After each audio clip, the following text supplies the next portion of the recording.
So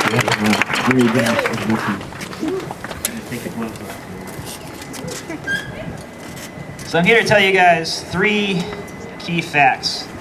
First, that there is a crisis. Second, that it's worse than you realize. And third, that by being here today, you're now part of the movement to stop it. So as folks have said, there are a lot of facts about climate change and why it's scary and bad, and I'll probably share some of those facts with you today. But I want to start off with a story, which is a story that a couple of folks here have heard before, but for a lot of you I think will be news. Who here is familiar with the heat wave that hit Moscow in the summer of 2010? Raise your hand. So it wasn't all that well covered in the American media, but before the summer of 2010, Moscow had never seen a single day above 100 degrees Fahrenheit. And during the summer of 2010, over a 2-week period, they broke that 100 degree Fahrenheit record no less than 8 times. Now the people of Moscow are not fortunate to live in a warm climate where they're used to such heat waves. So there weren't really any air conditioning units in Moscow. I like to joke that the best climate control they have in Moscow is vodka to stay warm in the winter. Thank you for the courtesy laugh. Yeah, so basically, if you're living in a place where it's really hot out and you don't have air conditioning, what do you do? Anybody? You open your windows and turn on the fans, right? Because like our world, your house is like a greenhouse. The heat comes in and gets trapped inside, so you want to open the windows to let the heat out. And you turn on the fans to blow that air out, right? The problem is that same heat wave caused the forests right next to Moscow to catch on fire. The forest started burning, and massive clouds of smoke started drifting over into the city of Moscow. All of the foreign embassies in Moscow, including the American embassy, closed down. They told their staff to leave the city until it was safer to come back. But a lot of people in Moscow didn't have that choice. Speaking of the justice angle, there are people there who don't have the ability to just drop everything and leave. They have jobs, they have families, they have responsibilities. Maybe they don't have the ability, maybe they can't afford to get out of the city. So most of the people of Moscow stayed in the city, and they were left with a choice. A choice of either opening their windows to let the slightly cooler 100-degree weather in with all the smoke, or to shut their window and to keep out the smoke but then bake in their 110-degree homes. And that's the choice that was presented to those folks. And I want you guys to put yourselves in their shoes and think about what you would do. Would you open the window to let slightly cooler but smoky breeze into your home? Or would you shut the window and suffer with the hotter temperatures? Raise your hand if you open the window and let the smoke in. Raise your hand if you sweat with the higher temperatures. Raise your hand if you think that's an unfair choice. That's the right answer. It was an unfair choice. And over the course of that heat wave, 11,000...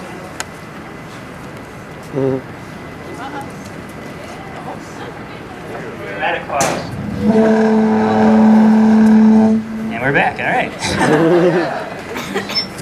Over the course of that heat wave, 11,000 residents of Moscow paid for that choice with their lives. 11,000 people died of heat exhaustion or smoke inhalation during that heat wave. Across Russia, it was 55,000 people. These are the types of choices we are presenting people with. To suffer one way or to suffer a different way.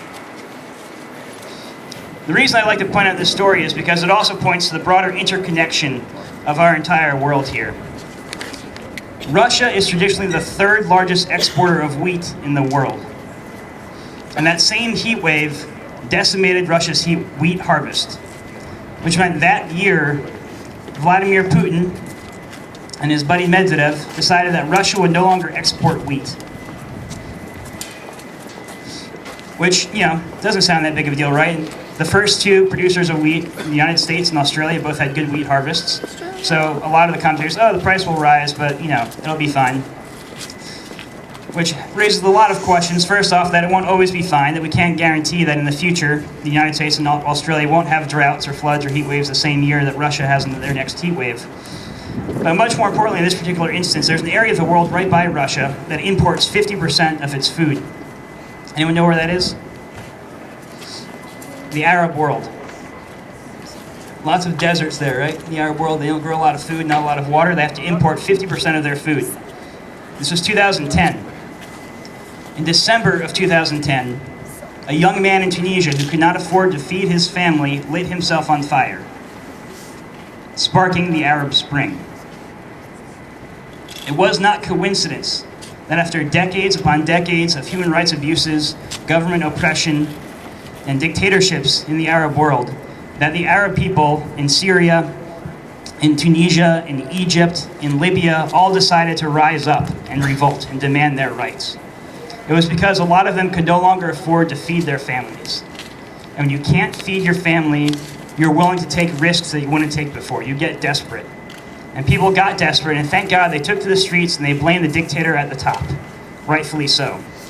But history has shown that dictators are often pretty good about pointing the blame elsewhere, about creating scapegoats. People of different skin colors, different ethnicities, different sexual orientation, different religions. Those are the people who oftentimes bear the brunt of our problems when we have economic distress, which absolutely can be caused by environmental distress. Think of the Dust Bowl. The Great Depression was not just caused by the stock market. There are people who could no longer feed their families.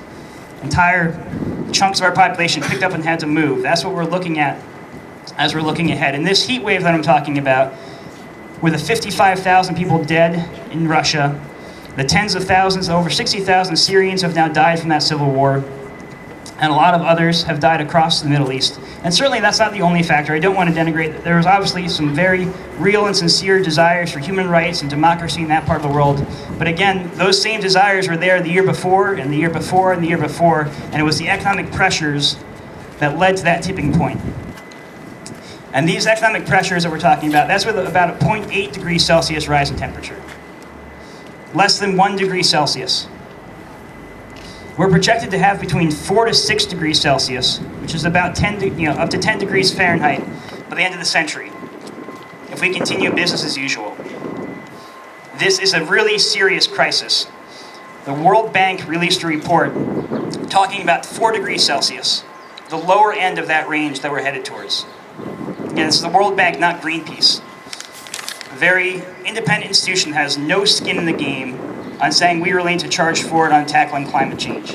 And they found, with 4 degrees Celsius, that, quote, adaptation may not be possible to a 4 degrees Celsius world.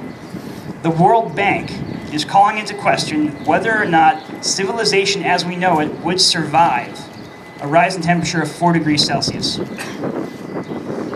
There are very few climate models out there that try to project what a given temperature rise will mean to human populations. No one who could have predicted with a climate model that 55,000 Russians would have died in that heat wave, and that 60,000 Syrians would have died in the civil war many months later because of the food pressures, the food price pressures. Those climate modeling just don't get us that far. Very few scientists have the courage to project out what a given change in the atmospheric concentration of carbon dioxide will lead to a given temperature change, will then lead to these disasters and lead to these changes in human population. But there are a couple of scientists who have taken a look and tried to give their best estimate. There's a group of scientists from the Rotterdam Institute, led by a scientist who's now currently the top climate advisor to the German government. Again, a very, very well-respected international scientist who's now at the top of Europe's most powerful country and advising their chancellor. He found with a 5 degrees Celsius rise in temperature, their projections were that the carrying capacity of this planet, the amount of food and water available for human beings to consume, would be for about 1 billion people at 5 degrees Celsius. 1 billion people. Current population projections have us going to 9 billion people by 2050. I'll let you all do the math there, but it's not pretty.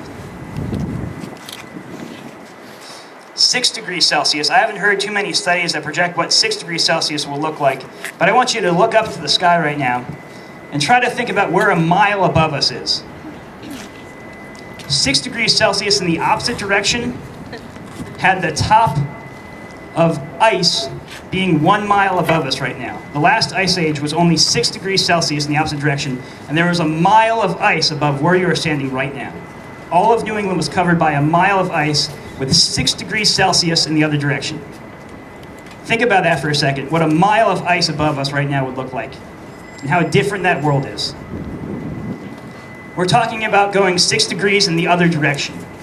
That's how dramatic a difference we're talking about. If you think about the human body, 98.6 degrees is a very sweet spot. You don't want to mess with that. If you go up a couple degrees, or 5 or 10 degrees, you're looking into some really serious trouble. The planet is no different. That balance is the reason we have agriculture. Agriculture was only developed within the past 10,000 years. Since the last ice age, we've had a very, very stable fluctuation, never varying more than a single degree in either direction Fahrenheit. We're talking about going over 10 degrees Fahrenheit by the end of this century. A very different world, a world that you don't want to live in, and a world that is not fair for any of us to make a single other human being live in. And talking about those justice dimensions, the people who are suffering right now from this, the people who are going to die, the people who have already died, by and large, haven't burned a drop of fossil fuels in their life. They have not gotten an ounce of benefit from the destruction that is coming their way, that has come their way, that's going to condemn future generations for as far out as you want to project, to live in a scary and unfair world. None of them are getting the benefits. It's selfish of us to say that we deserve everything that we want because we're too damn lazy to change. It's selfish for the Board of Trustees of Tufts to say, we're going to eke out every last penny from the fossil fuel industry so we can pay our top executives more of that hell they want to spend the money on. It's not fair for the people who are dying, who are paying for this with their lives, when they're not getting any of the benefits.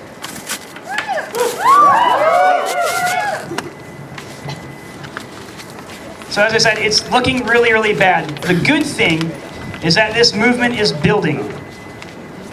I've been working with students at Tufts since the fall of 2007. I can tell you this is the largest rally I've seen at Tufts campus to date. And there are rallies like this happening all across the state, all across the country. We are building this movement. We just had 50,000 people in Washington, D.C. And we have 4 wonderful, brave heroes here today, one of which is going to talk soon about some courageous actions that they've taken. There are more courageous actions on the way. I can tell you for sure, this movement is building like nothing else. It's on rocket fire. You all want to be part of it. You're here. You're part of it. Tufts is going to divest because you will not stop until they do. So let's march forth and win this thing.